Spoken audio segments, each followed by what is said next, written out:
The year is 1559. Whitehall Palace, a sprawling labyrinth of stone and timber, hums with a nervous energy.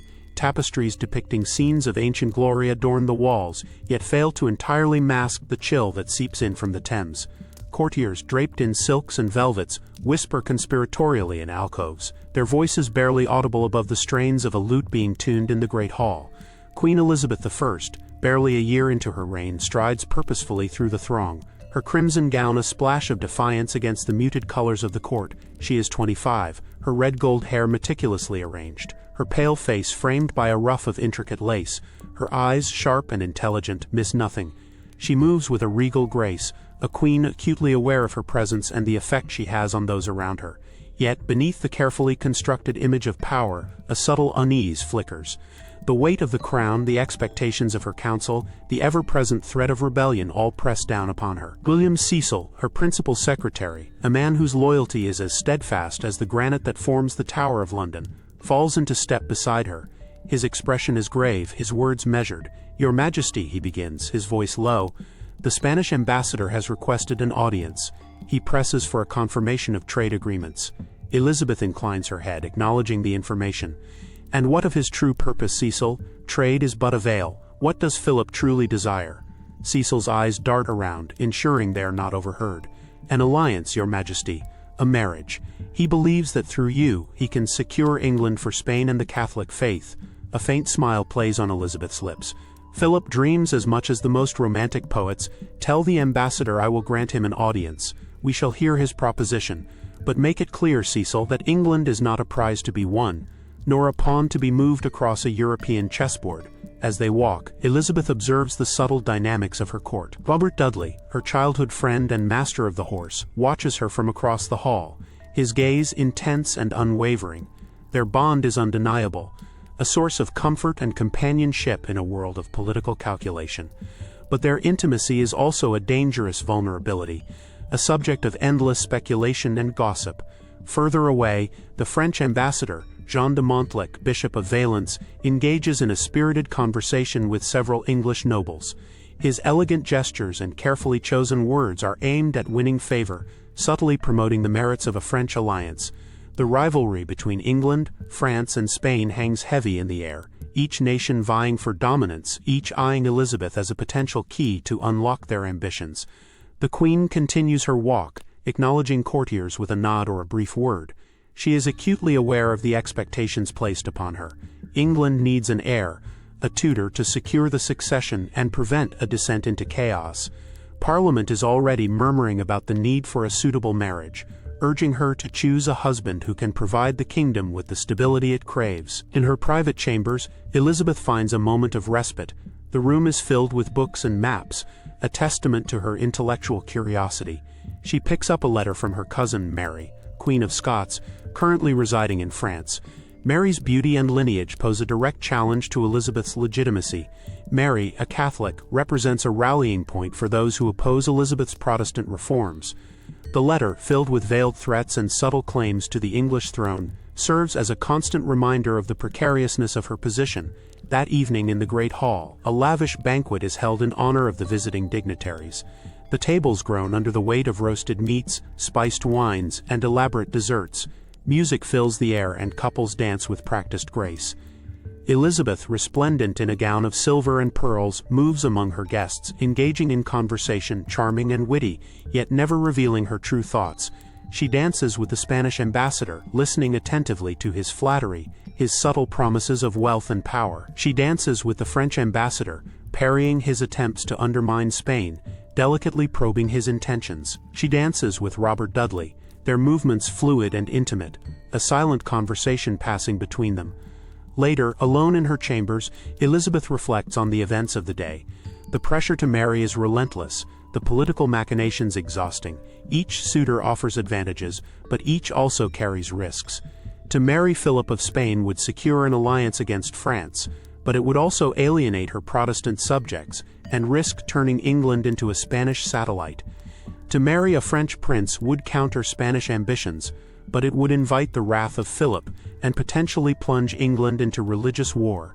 To marry an Englishman, even one as favored as Dudley, would create divisions within the court and potentially spark rebellion among those who felt slighted. Elizabeth sits at her writing desk, a single candle illuminating the parchment before her. She dips her quill into the ink and begins to write, crafting a carefully worded response to Parliament's latest petition urging her to marry. She acknowledges their concerns, assuring them of her dedication to the welfare of the kingdom, but she also asserts her right to choose her own path, to prioritize the needs of England above all else. She pauses, her quill hovering above the parchment. The image of Amy Robsart, Dudley's wife, flits through her mind. Amy, a quiet and unassuming woman, lives sequestered away in the countryside. Elizabeth is acutely aware of the rumors that circulate about Dudley's ambition, the whispers of his desire to become king. The thought of Amy, a potential obstacle to his aspirations, troubles her. The Queen considers that while she could marry for political alliance, she cannot guarantee she will have children. She would have to secure her legacy through a man. Could she trust Dudley? Could she trust any man with that power? She returns to her letter, crafting a carefully worded passage that promises to consider the matter of marriage with all due diligence, but makes no concrete commitments. It is a masterful display of diplomacy, a carefully constructed illusion that offers hope without sacrificing her freedom. As she seals the letter, a sense of unease settles over her. She knows that the coming months will be fraught with challenges, that the pressures will only intensify, but she is determined to remain true to her vision, to rule England with wisdom and strength, to navigate the treacherous currents of international politics, and to protect her kingdom from its enemies, both foreign and domestic. She must do it alone, and she must do it while being surrounded by hungry wolves. The sounds of the city drift up from below. The distant murmur of voices, the clatter of hooves on cobblestones. Elizabeth rises and walks to the window, gazing out at the darkened landscape. The Thames flows silently, a dark ribbon winding through the heart of London. The stars twinkle in the night sky, indifferent to the machinations of men. She leans against the cool stone of the window frame, thinking of the fate of Anne Boleyn, her mother, beheaded by her father after he needed to secure his own legacy through a son. England, Elizabeth realizes, is a ship navigating a stormy sea, and she, its captain, must steer a steady course. Even in the face of the most turbulent gales, she will use every tool at her disposal: diplomacy, intelligence, and, if necessary, deception. But she will never surrender her independence, never compromise her principles, never allow England to be subjugated by a foreign power. The following weeks bring a whirlwind of activity. The Spanish ambassador persists in his courtship, showering Elizabeth with gifts and flattery. The French ambassador counters with promises of trade and military assistance. English nobles jockey for position, vying for favor, whispering in her ear, each promoting their own agenda. Elizabeth attends meetings of the Privy Council, listening attentively to the debates, weighing the advice of her advisors. William Cecil remains her most trusted confidant, his counsel invaluable. But she also recognizes the limitations of his perspective, the need to consider alternative viewpoints. She spends hours studying maps of Europe, analyzing the shifting alliances, assessing the strengths and weaknesses of her potential adversaries. She reads dispatches from her ambassadors abroad, piecing together the intricate web of international intrigue. She interviews foreign dignitaries, probing their motives, discerning their true intentions. Amidst the political maneuvering, Elizabeth finds moments of solace in the company of her ladies-in-waiting. They provide her with companionship, loyalty, and a much-needed escape from the pressures of court. She enjoys their laughter, their gossip, their shared experiences, but she also maintains a distance, aware that even among her closest companions there are those who may be swayed by ambition or influence. One afternoon, while riding in the countryside, Elizabeth is approached by a group of commoners, seeking redress for grievances. They complain of high taxes, unfair treatment, and the corruption of local officials. Elizabeth listens patiently to their concerns, promising to investigate their complaints. She recognizes the importance of maintaining the support of the common people, the foundation upon which her power rests. Back at Whitehall, Elizabeth receives a disturbing report from her spymaster, Sir Francis Walsingham. Walsingham informs her of a growing network of Catholic dissidents plotting to overthrow her and replace her with Mary, Queen of Scots. The plotters are supported by foreign powers, including Spain and France, who see Mary as a means of destabilizing England and restoring the Catholic faith. Elizabeth is deeply troubled by this revelation. She realizes that the threat to her reign is far greater than she had initially imagined. She orders Walsingham to intensify his surveillance, to identify and neutralize the conspirators before they can strike. As the weeks turn into months, the political climate in England becomes increasingly tense. Religious divisions deepen, foreign powers become more aggressive, and the threat of rebellion looms large. Elizabeth is forced to make difficult choices, to weigh competing interests, to balance the needs of her kingdom with her own personal desires. She continues to resist the pressure to marry, determined to maintain her independence. She understands that marriage would bring certain advantages, but it would also entail significant risks. She is unwilling to cede her power to a husband, to allow a foreign prince to dictate the policies of England. She is also reluctant to marry for purely political reasons, without genuine affection. She longs for companionship, for love, but she is wary of the motives of those who seek her hand. She knows that many suitors are drawn to her power and her position, rather than to her as a person. In the midst of the turmoil, Elizabeth finds herself increasingly drawn to Robert Dudley. Their bond is strong, their affection undeniable. But she also recognizes the obstacles that stand in their way. Dudley is already married, and a union between them would be politically impossible. Despite the risks, Elizabeth allows herself to indulge in her feelings for Dudley. They spend hours together, riding in the countryside, discussing politics, sharing their hopes and fears. Their intimacy deepens, but they both understand that their relationship can never be fully realized. The Queen continues her reign, always cautious, always vigilant. She deflects suitors, avoids alliances, and slowly brings England to internal prosperity through careful policy. She spends hours with her advisors, but also with the common people. She does her best to secure her reign, but her actions spark dissent plots and ever more suitors. All of it she handles with a calm and steady hand, the Virgin Queen. The May morning dripped with foreboding despite its superficial beauty. Elizabeth walked the gardens at Whitehall, the air thick with the scent of honeysuckle, yet carrying an invisible weight. Robert Dudley walked beside her, his presence a comfort and a torment. Their easy banter, once a daily occurrence, had become strained, measured. The whispers had begun whispers that clung to Dudley like a shroud. Amy Robsart was dead. The news had arrived swiftly, cruelly, disrupting the carefully constructed facade of Elizabeth's court. Amy, Dudley's wife, had been found at the foot of the stairs at Cumnor Place, her neck broken. An accident, they said. A tragic fall. But the rumors painted a different picture. Whispers of conspiracy, of a husband eager to clear the path to the Queen's bed, of a Queen complicit in the act. Elizabeth knew the political ramifications were devastating. Marriage to Dudley, already a controversial prospect due to his relatively low birth, was now unthinkable. The stain of scandal clung to him, and by association to her. To proceed with such a union would be to invite rebellion, to confirm the suspicions of her Catholic enemies, and to tarnish the image of a strong, virtuous queen she had so carefully cultivated. "They say it was an accident, Bess," Dudley said, his voice low, pleading. He stopped, turning to face her, his eyes filled with a desperate sincerity. "You know I would never," he trailed off, unable to voice the unthinkable.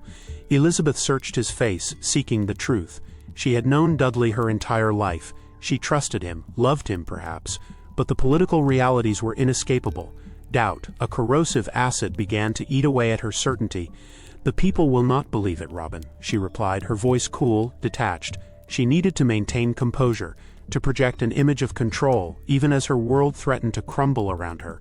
Whether it was accident or something else is irrelevant. The perception is what matters. His face crumpled. He understood. He knew that their shared dream, the unspoken promise of a future together, had died with Amy Robsart. The throne demanded sacrifice, and this was the most painful sacrifice of all. "What will you do?" he asked, the question heavy with resignation. "I will do what is best for England," she said, her voice firm, masking the turmoil within. "I must distance myself from you, Robin. Publicly, at least." The words were a physical blow. He staggered back as if struck. The unspoken understanding hung between them. Their private moments would become rarer, their displays of affection would cease, their closeness would become a carefully guarded secret, if it survived at all. The death of Amy Robsart was not the only shadow looming over Elizabeth's reign. Across the border in Scotland, Mary, Queen of Scots, posed a far more insidious threat. Mary, beautiful Catholic and possessing a legitimate claim to the English throne, was a focal point for Catholic dissent within England, and a pawn in the hands of foreign powers eager to destabilize Elizabeth's rule. Elizabeth summoned Francis Walsingham, a man with a keen intellect and an even keener understanding of the dark arts of espionage. He was a master of uncovering secrets, of infiltrating enemy networks, of anticipating threats before they materialized. While not yet officially her spymaster, Elizabeth relied on his counsel and trusted his judgment implicitly. "The situation in Scotland deteriorates, Walsingham," Elizabeth said, gesturing for him to be seated. The room was sparsely furnished, chosen for its privacy rather than its opulence. Mary grows bolder, her influence spreads. "What do you see?" Walsingham's eyes, dark and penetrating, held no illusions. "Mary is a magnet, Your Majesty. She attracts those who yearn for a return to the old ways, those who resent your Protestant reforms, those who believe a woman cannot rightfully rule." "And what of her ambitions?" Elizabeth pressed. "Does she truly believe she can usurp my throne?" "She believes she has a right to it, Your Majesty. Whether she actively seeks to claim it is another matter. But her very existence is a provocation, a challenge to your authority." Elizabeth rose, pacing the room. The weight of the crown felt heavier than ever. She was surrounded by enemies, both foreign and domestic, all vying for power, all eager to see her fall. "We must know her every move, Walsingham," she commanded. "Her every word, her every thought. I want eyes and ears in her court, in her household, in her very bedchamber." Walsingham bowed his head. "It shall be done, Your Majesty." The strategy was set. Walsingham began to weave a web of spies and informants, infiltrating Mary's court and intercepting her correspondence. Elizabeth, meanwhile, intensified her own efforts to secure her position, strengthening alliances with Protestant powers in Europe and suppressing Catholic dissent within England. But the threat of Mary remained, a constant source of anxiety and a catalyst for intrigue. The strain of these dual pressures, the scandal surrounding Dudley, and the growing threat from Mary began to take its toll on Elizabeth. She became more withdrawn, more suspicious, more prone to fits of anger and bursts of paranoia. She slept poorly, haunted by nightmares of betrayal and assassination. She trusted fewer and fewer people, relying increasingly on her own instincts and her own judgment. Dudley, relegated to the sidelines, watched helplessly as Elizabeth spiraled further into isolation. He tried to offer comfort, but his attempts were often rebuffed. The shadow of Amy's death hung between them, a constant reminder of the impossibility of their love. One evening he managed to corner her in the private garden, away from the prying eyes of the court. The air was thick with the scent of jasmine, but Elizabeth seemed oblivious to its fragrance. "Bess," he began, his voice filled with concern, "you must not let this consume you. You are strong, you are resilient. You will overcome this." Elizabeth turned to him, her eyes filled with a weary resignation. "Do you think I have a choice, Robin? I am the Queen of England. My life is not my own. I must bear this burden whether I wish to or not." "But you don't have to bear it alone," he pleaded, reaching out to take her hand. "Let me help you. Let me be your confidant, your advisor, your friend." Elizabeth hesitated. She longed to confide in him, to share her fears and her doubts, but she knew that to do so would be to risk exposing her vulnerability, to invite further manipulation from her enemies. "I thank you, Robin," she said, withdrawing her hand. "But I must face this alone. It is the price of being queen." Dudley's face fell. He understood. He was no longer her equal, her partner, her friend. He was merely a subject, bound to serve her will, even if it meant sacrificing his own happiness. As the months passed, the political landscape grew increasingly treacherous. Rumors of Catholic plots against Elizabeth's life circulated through the court like a deadly virus. Walsingham's network uncovered several conspiracies, each more elaborate and more dangerous than the last. The threat of assassination became a constant reality, forcing Elizabeth to live in a state of perpetual fear. She increased her security measures, surrounding herself with loyal guards and restricting access to her person. She became more reclusive, spending hours poring over state papers and consulting with her advisors. The court, once a vibrant center of social and political life, became a place of suspicion and intrigue. The pressure to marry to secure the succession intensified. Parliament sent delegations urging her to choose a husband, any husband, to ensure the stability of the realm. Foreign suitors, eager to gain influence over England, renewed their proposals. But Elizabeth remained steadfast in her refusal. She had seen what marriage had done to her sister Mary. She had witnessed the subjugation, the loss of autonomy, the erosion of power. She would not suffer the same fate. She would remain her own mistress, the sole architect of her destiny. "I am already married," she declared to a particularly persistent delegation from Parliament. "I am married to England, and I will not betray my husband for any earthly man." The declaration was met with a mixture of admiration and frustration. They recognized her strength, her dedication, her unwavering commitment to her country. But they also feared for the future, for the uncertainty that lay ahead. As the years passed, Elizabeth's relationship with Dudley continued to deteriorate. The impossibility of their love, the weight of the scandal, the constant political pressures all took their toll. They grew apart, their interactions becoming formal and strained. The spark that had once ignited between them dimmed, replaced by a cold, hard reality. Dudley, frustrated and embittered, sought solace in other relationships. He married Lettice Knollys, a cousin of Elizabeth's, further infuriating the Queen and driving a deeper wedge between them. The betrayal cut Elizabeth deeply, a personal wound that festered beneath the surface. The threat from Mary, Queen of Scots, continued to loom large. Mary, imprisoned in England, remained a focal point for Catholic dissent, and a pawn in the hands of foreign powers. Walsingham's network uncovered evidence of Mary's involvement in several plots against Elizabeth's life, further fueling the Queen's paranoia and intensifying her resolve to neutralize the threat. The evidence was damning, conclusive.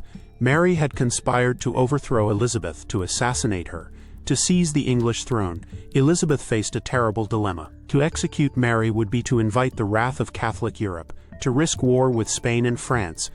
But to allow Mary to live would be to risk her own life and the stability of her kingdom. Elizabeth agonized over the decision, weighing the political consequences against her own conscience. She sought counsel from her advisors, but they were divided. Some urged her to show mercy, to spare the life of a fellow queen. Others argued that Mary was a traitor, a threat to national security, and must be executed without delay. The decision was hers alone. She locked herself away in her private chambers, fasting and praying for guidance. She wrestled with her conscience, torn between her duty to her country and her own sense of justice. Finally, after days of agonizing deliberation, she made her decision. She summoned her secretary, William Davison, and dictated a warrant for Mary's execution. She signed the document with a trembling hand, knowing that she was signing not only Mary's death warrant but also her own fate. The execution of Mary, Queen of Scots, sent shockwaves through Europe. Catholic powers condemned Elizabeth as a tyrant and a heretic. Spain, under the leadership of King Philip II, began to prepare for war. The Spanish Armada, a massive fleet of warships, set sail from Spain with the intention of invading England and overthrowing Elizabeth. The threat was existential. England, a small island nation, stood alone against the might of the Spanish Empire. Elizabeth rallied her troops, inspiring them with her courage and her unwavering belief in their cause. She visited the troops at Tilbury, riding among them on horseback clad in armor, her voice ringing with defiance. "I know I have the body bit of a weak and feeble woman," she declared, "but I have the heart and stomach of a king, and of a king of England too. And think foul scorn that Parma or Spain or any prince of Europe should dare to invade the borders of my realm." Her words ignited a fire in the hearts of her soldiers. They were ready to fight, to die for their queen and their country. The English fleet, smaller but more agile than the Spanish Armada, engaged the enemy in a series of fierce battles. The English ships, armed with superior cannon, inflicted heavy damage on the Spanish galleons. The weather also played a role, scattering the Armada and forcing it to retreat. The defeat of the Spanish Armada was a triumph for England, a testament to Elizabeth's leadership and the courage of her people. England had survived the greatest threat to its sovereignty and had emerged as a major power on the world stage. But the victory came at a price. The war with Spain continued for years, draining England's resources and taking a heavy toll on its people. Elizabeth grew weary of the endless conflict, longing for peace and stability. In the midst of the war, Robert Dudley, Earl of Leicester, died. His death was a devastating blow to Elizabeth, a reminder of her own mortality and the losses she had suffered throughout her life. She mourned him deeply, locking herself away in her chambers for days, refusing to see anyone. He had been her friend, her confidant, her lover, her enemy. He had been a constant presence in her life, and his absence left a void that could never be filled. As Elizabeth grew older, she became increasingly isolated, surrounded by sycophants and advisors who sought to manipulate her for their own gain. She trusted fewer and fewer people, relying increasingly on her own instincts and her own judgment. She remained unmarried, defying the expectations of her court and her country. She had chosen to sacrifice personal happiness for the sake of her kingdom, and she had no regrets. She had proven that a woman could rule as effectively as a man, and she had left her mark on history. The final years of Elizabeth's reign were marked by a growing sense of melancholy and a deepening awareness of her own mortality. She looked back on her life with a mixture of pride and regret. She had achieved great things, but she had also suffered great losses. As she lay dying, she summoned her advisors to her bedside. She gave them instructions for the succession, ensuring that the throne would pass to a Protestant heir. She spoke of her love for England, her unwavering commitment to her people, and her hope for a peaceful and prosperous future. Her last words were whispered, barely audible. "All my possessions for a moment of time," she said. She closed her eyes and breathed her last, leaving behind a legacy that would endure for centuries. The uncertainty of the Tudor line was now passed to another. Elizabeth was dead. The year is 1586. Whispers intensify, swirling around Queen Elizabeth like a gathering storm. Each intercepted letter, each hushed conversation reported by Walsingham's men, tightens the noose. The Babington plot surfaces. A crude attempt to place Mary, Queen of Scots, on the English throne, paid for in Spanish gold. The details are laid bare before Elizabeth in the Privy Council chamber. Letters between Babington and Mary, plans to assassinate her. The names of the conspirators scrawled on parchment stained with treachery. Elizabeth remains impassive, her gaze fixed on the tapestry depicting the Tudor rose. But her knuckles whiten as she grips the armrest of her chair. She dismisses the council, ordering Walsingham to prepare the evidence. Days bleed into weeks, filled with interrogations, coded messages deciphered, and the slow grinding wheel of justice. The conspirators are rounded up, tried, and sentenced to death, their agonizing end a stark reminder of the price of treason. But the true prize, the ultimate decision, rests solely with Elizabeth.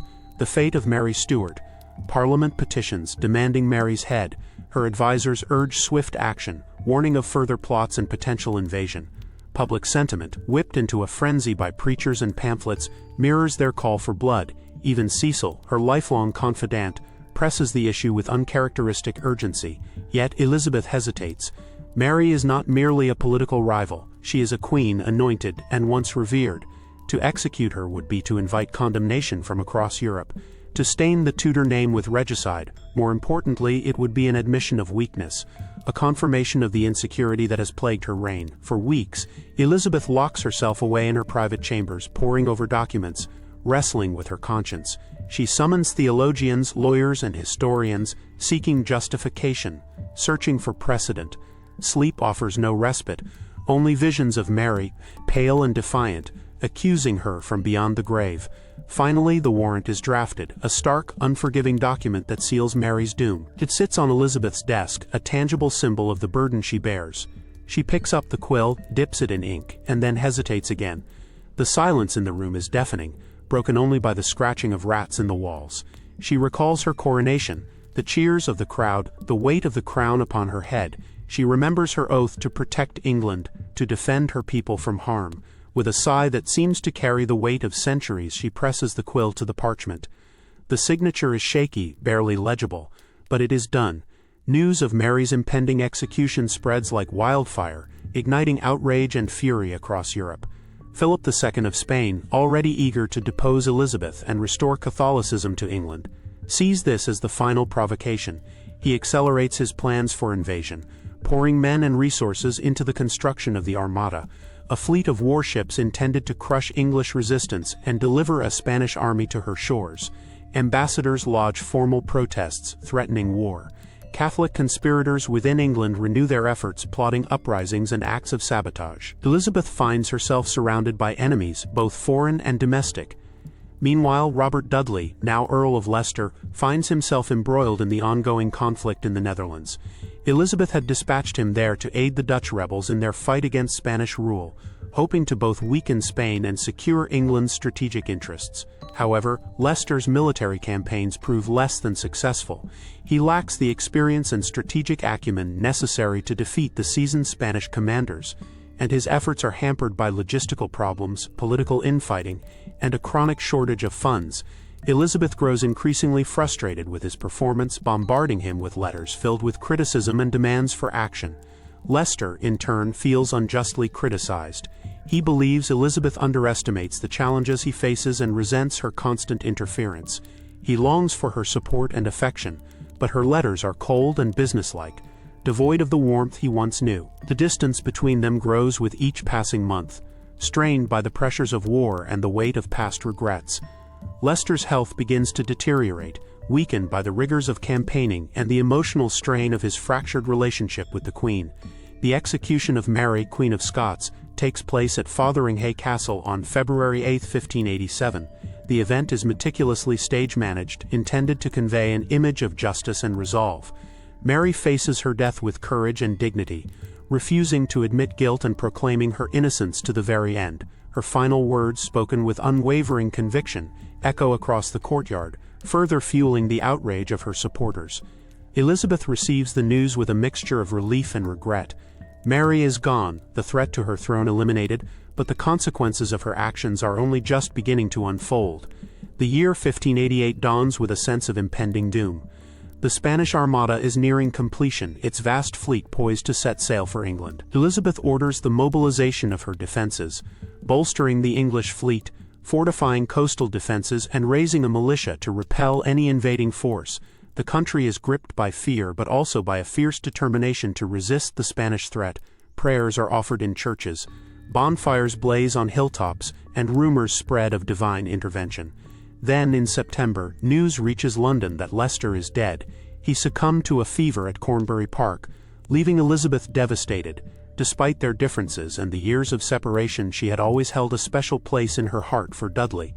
His death is a profound loss, a reminder of her own mortality and the fleeting nature of earthly power. She isolates herself for days, refusing to see anyone, overcome with grief. The loss of Leicester, coupled with the looming threat of the Armada, plunges Elizabeth into a deep depression. The Spanish Armada finally sets sail in July 1588. The English fleet, smaller but more maneuverable, intercepts the Armada in the English Channel. A series of fierce naval battles ensues, with the English ships using their superior gunnery and tactics to inflict heavy damage on the Spanish galleons. Fire ships are sent into the Armada's ranks, causing chaos and panic. The weather also plays a role, with strong winds and storms scattering the Spanish fleet and driving them towards the treacherous coastlines of Scotland and Ireland. As the Armada approaches, Elizabeth travels to Tilbury to address her troops. She is dressed in armor, her presence radiating strength and determination. Her speech is a masterpiece of rhetoric, inspiring her soldiers to fight for their country and their queen. "I know I have the body of a weak, feeble woman," she declares, "but I have the heart and stomach of a king, and of a king of England too." Her words electrify the troops, bolstering their morale and reaffirming their loyalty. The English fleet, bolstered by favorable winds and the skill of its commanders, continues to harass the Armada as it attempts to retreat. Many Spanish ships are wrecked or sunk, and thousands of Spanish sailors are lost at sea. The survivors limp back to Spain defeated and demoralized. The defeat of the Spanish Armada is a momentous victory for England, securing Elizabeth's throne and establishing England as a major naval power. The threat of Spanish invasion is lifted, and Elizabeth becomes a symbol of national pride and resistance. After the defeat of the Armada, Elizabeth commissions a commemorative medal. On one side is her profile, regal and triumphant. On the reverse, a fleet of ships is depicted tossed in a storm, the inscription reading, "Affluit Deus et dissipata sunt," God blew, and they were scattered. It is a celebration of English resilience, and a testament to Elizabeth's unwavering leadership. While the victory is cause for celebration, Elizabeth remains cautious. She understands that the war with Spain is far from over, and that new threats will continue to emerge. She remains vigilant, strengthening her defenses, forging alliances, and continuing to monitor the activities of her enemies. She relies increasingly on her intelligence network, led by Sir Francis Walsingham, to uncover plots and conspiracies before they can materialize. Walsingham's death in 1590 is a great loss, but his network of spies and informants remains in place, ensuring that Elizabeth is always one step ahead of her adversaries. As the years pass, Elizabeth becomes increasingly isolated. The courtiers who once flocked to her side begin to die or retire, replaced by a new generation with different priorities. She misses the familiar faces, the witty banter, and the shared experiences of her youth. She relies increasingly on a small circle of trusted advisors, including William Cecil's son, Robert Cecil, who proves to be a skilled and loyal servant. The constant pressures of ruling, the endless political intrigues, and the weight of responsibility begin to take their toll. Elizabeth becomes more irritable and demanding, prone to fits of anger and unpredictable behavior. She refuses to name an heir, fearing that it will create instability and encourage potential rivals to challenge her authority. The question of succession looms over England, casting a shadow of uncertainty over the future. Despite her growing weariness, Elizabeth remains determined to maintain her grip on power. She continues to travel throughout the country, appearing at public events and reminding her subjects of her devotion to their welfare. She is careful to cultivate an image of strength and invincibility, even as her health begins to decline. She understands that her power rests not only on her political authority, but also on the perception of her as a strong and capable ruler. In her private moments, Elizabeth reflects on her life and her legacy. She has faced countless challenges, overcome numerous obstacles, and secured England's place on the world stage. She has sacrificed personal happiness for the sake of her country, choosing duty over love and ambition over contentment. She has remained unmarried, defying convention and asserting her independence as a female ruler. She knows that she will be remembered as the Virgin Queen, the woman who ruled England with wisdom, courage, and unwavering resolve. The myth will last, even if the person does not. It would be enough. The final years of Elizabeth's reign are marked by a growing sense of melancholy. She is haunted by the ghosts of the past, by the memory of lost loves and missed opportunities. She is aware that her time is drawing to a close, and that the future of England rests in the hands of others. She prepares for her death with the same stoicism and determination that she has shown throughout her life. She makes arrangements for the succession, ensuring that the Tudor dynasty will continue to reign, albeit through a distant relative, James VI of Scotland. As she lays dying, Elizabeth summons her closest advisors to her bedside. She gives them her final instructions, urging them to remain loyal to the crown and to protect the interests of England. She speaks of her love for her country and her hope for its future. With her last breath, she whispers the words, "All my possessions for a moment of time," and then she is gone, leaving behind a kingdom transformed and a legacy that will endure for centuries to come. England rejoiced. The Armada, scattered by English fire and the relentless storms of the North Sea, was but a splintered memory on the horizon. Bonfires blazed across the land, mirroring the elation in the Queen's own heart. Yet, even in victory, a profound weariness settled upon her. The euphoria was short-lived, overshadowed by the fresh grief of Leicester's passing just weeks before the Spanish threat fully materialized. His absence was a palpable void in the triumphant celebrations, a constant reminder of the personal sacrifices woven into the tapestry of her reign. She had been spared the agonizing choice of sending him to face the Armada's might, a decision that would have surely broken her, but the relief was a cold comfort. The execution of Mary Stuart, a necessary evil for the security of her throne, haunted Elizabeth still, though the threat she posed was undeniable. The act of signing her death warrant weighed heavily upon her conscience, a grim testament to the burdens of leadership. The whispers and judgments of Europe echoed in her mind. The condemnation of fellow monarchs, a constant hum beneath the surface of public acclaim. She had chosen England always, but the cost was etched into the lines of her face, a silent testament to the choices she had made. Years marched on, each marked by the slow, inexorable decline of her physical strength. The vibrant energy that had defined her youth began to wane, replaced by a more contemplative, measured pace. The endless stream of petitioners, the relentless demands of governance, the constant vigilance against internal and external threats all took their toll. Yet her mind remained sharp, her political acumen undiminished. She still possessed the ability to command attention, to inspire loyalty, to manipulate events to her advantage. Whitehall Palace, once a whirlwind of activity and youthful exuberance, now seemed quieter, more subdued. The laughter of courtiers was more muted, the music less boisterous. The faces around her had aged, mirroring her own decline. William Cecil, her steadfast advisor, had passed some years prior, leaving a void that none could truly fill. His son, Robert Cecil, a shrewd and capable politician in his own right, stepped into his father's role, offering counsel and support, but the bond of trust forged over decades with the elder Cecil could never be replicated. Elizabeth found herself increasingly drawn to the sanctuary of her private gardens. Here, amidst the carefully cultivated flowers and meticulously manicured lawns, she could find a measure of solace, a respite from the relentless pressures of court. She would walk slowly, her steps faltering slightly, her hand resting on the arm of a trusted lady-in-waiting. She would gaze at the roses, their vibrant hues a stark contrast to the somber tones of her attire, and reflect on the passage of time, each bloom a reminder of the fleeting nature of beauty and the inevitable decay that awaited all living things. In these quiet moments she would often ponder her legacy. She had ruled England for over 4 decades, a period of unprecedented stability and prosperity. She had navigated treacherous political currents, fended off foreign invaders, and steered her kingdom through religious turmoil. She had fostered a golden age of art and literature, a cultural flowering that would forever bear her name. But what would history remember? Would she be remembered as the Virgin Queen, the strong and independent ruler who defied convention and secured England's place on the world stage? Or would she be remembered as a lonely woman, a queen who sacrificed personal happiness for the sake of her crown? One afternoon, while sitting in her gardens, Robert Cecil approached her with a grave expression. The Earl of Essex, a charismatic and ambitious young nobleman who had once enjoyed the Queen's favor, had launched a rebellion. The news, though unwelcome, did not surprise Elizabeth. Essex's arrogance and recklessness had been evident for years, and she had long anticipated that his ambition would ultimately lead to his downfall.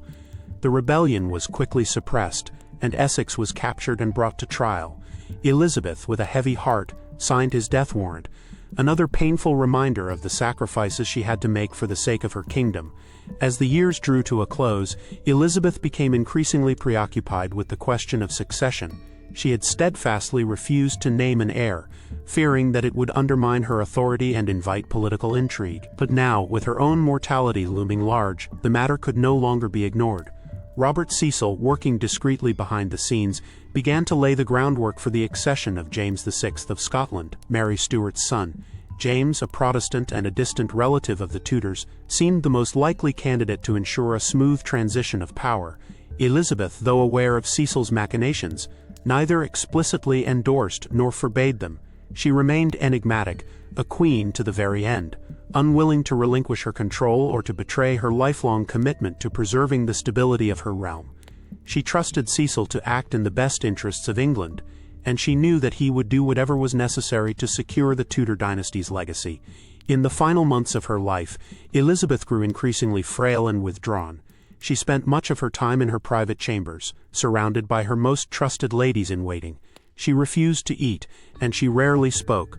Her once vibrant spirit seemed to have faded, leaving behind a shadow of the powerful queen she had once been. One evening, as she lay in her bed, weak and feverish, she summoned Robert Cecil to her side. She spoke to him in a low, barely audible voice, her words filled with weariness and resignation. She thanked him for his years of loyal service, and she expressed her confidence in his ability to guide the kingdom after her death. She then turned her gaze towards the window where the first rays of dawn were beginning to break.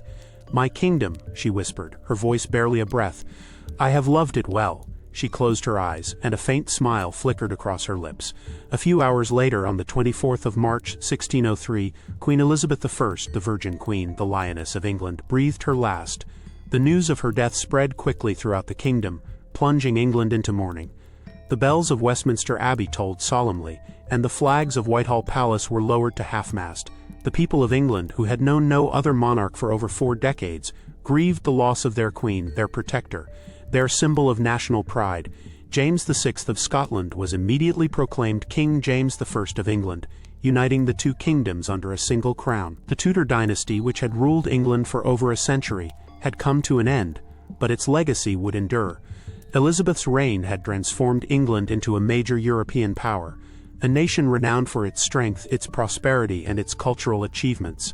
Her funeral was a spectacle of unprecedented grandeur, a fitting tribute to a queen who had captivated the world with her charisma, her intelligence, and her unwavering commitment to her country.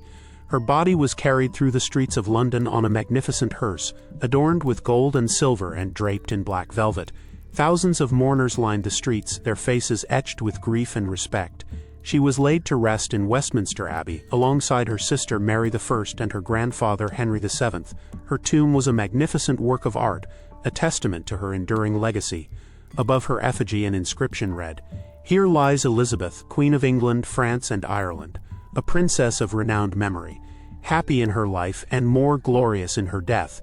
In the years that followed, the myth of Elizabeth I continued to grow. She became a symbol of female empowerment, a role model for future generations of women. Her image was immortalized in countless portraits, plays, and poems. She was celebrated as the greatest monarch in English history, a queen who had defied convention, overcome adversity, and transformed her kingdom into a global power. But beneath the myth, the legend, lay the truth of a woman who had sacrificed personal happiness for the sake of her country. A woman who had borne the weight of the crown with grace and dignity. A woman who had made difficult choices, often with a heavy heart. A woman who had loved England deeply, and who had been loved in return. The reign of James I ushered in a new era, one marked by different challenges and different priorities. The religious tensions that had simmered beneath the surface during Elizabeth's reign continued to fester, eventually erupting into civil war. The relationship between the monarchy and Parliament became increasingly strained, leading to a long and bitter struggle for power. Yet, even in the midst of these tumultuous events, the memory of Elizabeth I continued to inspire. Her reign was remembered as a golden age, a time of stability, prosperity, and national pride. Her image was invoked by both sides of the political divide, each claiming to be the true heir to her legacy. The English monarchy would never be the same after Elizabeth I. She had set a new standard for female leadership, demonstrating that a woman could rule as effectively as a man, if not more so. She had transformed the role of the monarch from a distant and aloof figure to a more accessible and engaged leader. She had inspired a sense of national identity and pride that would endure for centuries to come. And so, the story of Elizabeth I, the Virgin Queen, the Lioness of England, came to an end. But her legacy lived on, etched into the fabric of English history, a testament to the power of a single woman to shape the destiny of a nation. The echoes of her reign, the whispers of her name, would continue to resonate through the corridors of time, a reminder of the Queen who had ruled England with wisdom, courage, and unwavering devotion. Silence.